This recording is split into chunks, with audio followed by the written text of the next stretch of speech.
Europe 1. Vous écoutez Culture Média sur Europe 1, 9h30, 11h avec Thomas Hill et vos invités ce matin, Thomas. Oui, ce matin on parle de Ramsès II avec Samuel Kissous, producteur d'une série documentaire réalisée par Sigrid Clément, qui est aussi avec nous. Ça s'appelle Ramsès le Grand et c'est sur Canal+. Mon nom est Ramsès le Grand, ou Ramsès II. Mais pour mon peuple, je suis le roi Ouser Matre, ce qui signifie la justice de Ré est puissante. Les dieux m'ont choisi pour régner sur le royaume d'Égypte, plus longtemps qu'aucun autre pharaon. Et ils ont fait de moi l'un des leurs. La plus grande réussite de Ramsès est d'avoir créé le mythe le plus puissant de l'histoire égyptienne.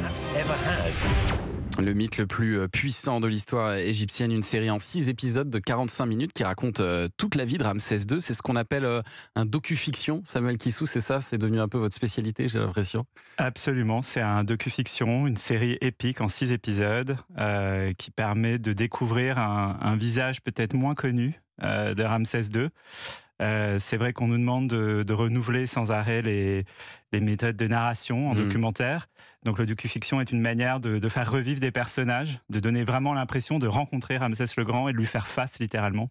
Parce que vous mêlez des reconstitutions de l'époque et des images d'aujourd'hui, c'est ça Sigrid?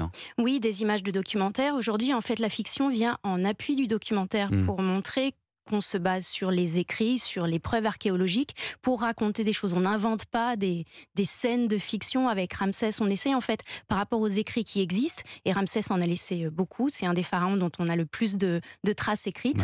Ouais.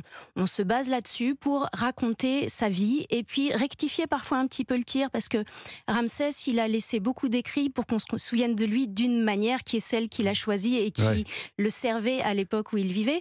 Et aujourd'hui, il ne faudrait pas prendre tout ça pour argent comptant, en fait. Il a orienté le discours pour qu'on se souvienne de lui de la manière qu'il l'a rangé. Et les égyptologues sont là pour un petit peu rectifier le tir et nous parler de la propagande, ce qui est la propagande, ce qui est peut-être vrai, ce qui est attesté, comme ça. Et ce qu'on sait aujourd'hui, parce qu'on ne sait pas tout, il reste encore beaucoup de mystères évidemment autour de Ramsès II. Et il y a pas mal d'images de synthèse aussi qui permettent de montrer notamment l'ampleur des constructions de l'époque. Ça aussi, c'est un énorme plus pour ce genre de doc. Exactement. Là aussi, on s'est basé sur les traces archéologiques et on fait vérifier ça par nos conseillers techniques et historiques. Notamment, on a reconstitué la ville de Pi-Ramsès, qui est la ville que Ramsès a fait construire en quelques années, en 5 à 10 ans. Il a fait construire cette ville dans le delta du Nil pour changer de capitale, parce que c'était une nouvelle dynastie et chaque nouvelle dynastie installe un peu un nouveau centre de pouvoir. Et celui de Ramsès s'appelait très simplement Pi-Ramsès. Donc voilà. Et puis alors donc il y a toutes ces reconstitutions avec des décors qui sont assez bluffants. Où est-ce que vous êtes allé tourner ça, Samuel Kissous? Alors nous sommes allés dans les studios de cinéma de Ouarzazate, qui sont destinés au Maroc. Oui, au Maroc, qui sont très connus dans le sud du Maroc. Pendant que nous on tournait Ramsès, il y avait juste à côté Ridley Scott qui tournait Gladiator 2. On n'avait pas exactement les mêmes moyens, mais... Et vous avez pu lui piquer 2-3 décors ou...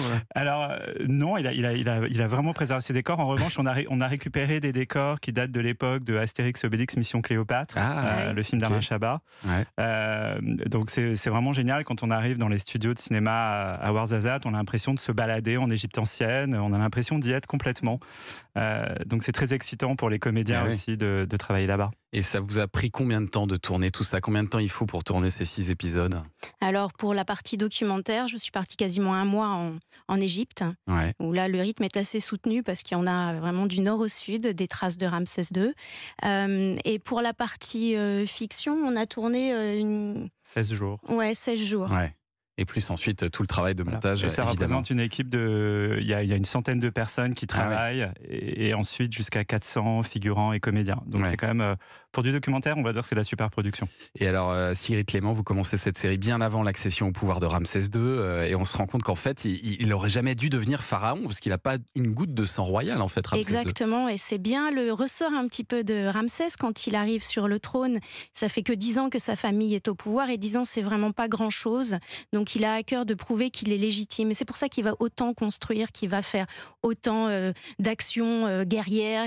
Il faut qu'il montre qu'il est à sa place, en fait. Et puis on se rend compte qu'il était capable d'une certaine modernité aussi pour l'époque. C'est le premier, par exemple, qui va accorder autant d'importance à son épouse, enfin à une de ses épouses, parce qu'il avait tout un harem, mais il avait quand même une favorite et qui est représentée à la même taille que lui. Et ça, pour l'époque, c'est quelque chose de très nouveau.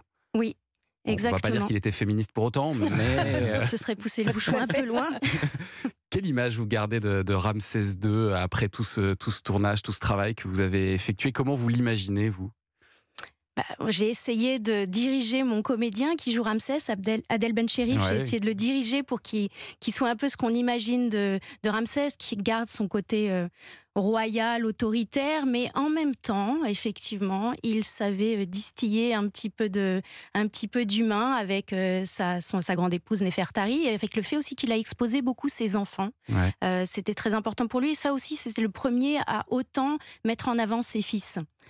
On a reçu une petite question sur Twitter, Anissa. On se rend compte dans ce documentaire-là qu'il y a quand même beaucoup de liens politiques avec la période d'aujourd'hui. Quand on parle de trahison, remise de l'ordre, l'écoute du peuple, finalement, on n'est pas très loin de ce qui se passe aujourd'hui dans la politique. Non, et puis Ramsès, il a surtout inventé quelque chose qu'on utilise beaucoup en politique aujourd'hui, c'est le côté spin doctor. Donc quand un événement se passe, comment le présenter pour qu'il soit forcément à votre avantage? Et ça, Ramsès, là-dessus, il a inventé donné la des com leçons. avant la com. Il a inventé la com Exactement. politique et la fake news, exactement. Et puis alors l'avantage de ce docu-fiction, Samuel Kissous, c'est que c'est parfaitement exportable. J'imagine que ça va être vendu, c'est peut-être déjà vendu à l'étranger, non? Alors c'est vrai que c'est notre troisième série docu-fiction sur le thème de l'Égypte ancienne qu'on produit avec les antennes du groupe Canal. Donc là, ce sera diffusé dès aujourd'hui sur MyCanal et ce soir sur Planète+. Et c'est vrai que ce sont des projets qu'on monte avec beaucoup de partenaires internationaux. La première série qu'on avait faite, c'était sur la vie secrète des bâtisseurs de pyramides. C'était un des programmes documentaires les plus exportés dans le monde, un des programmes français les plus exportés dans le monde. Et cette année, sur Ramsès II, sur Ramsès le Grand, on a en effet beaucoup de partenaires internationaux qui cofinancent la série et on ne pourrait pas le faire sans eux. Eh ben, on vous invite à regarder cette série, ne serait-ce que pour voir par exemple l'incroyable tombe de Séti Ier, le père de Ramsès II, une tombe de 170 mètres de long, c'est assez incroyable à voir, ça fait partie des très belles images de cette série documentaire. Restez avec nous pour commenter l'actu des médias dans un instant. Oui, puisqu'arrive dans un instant le journal des médias de Julien Pichenet sur Europe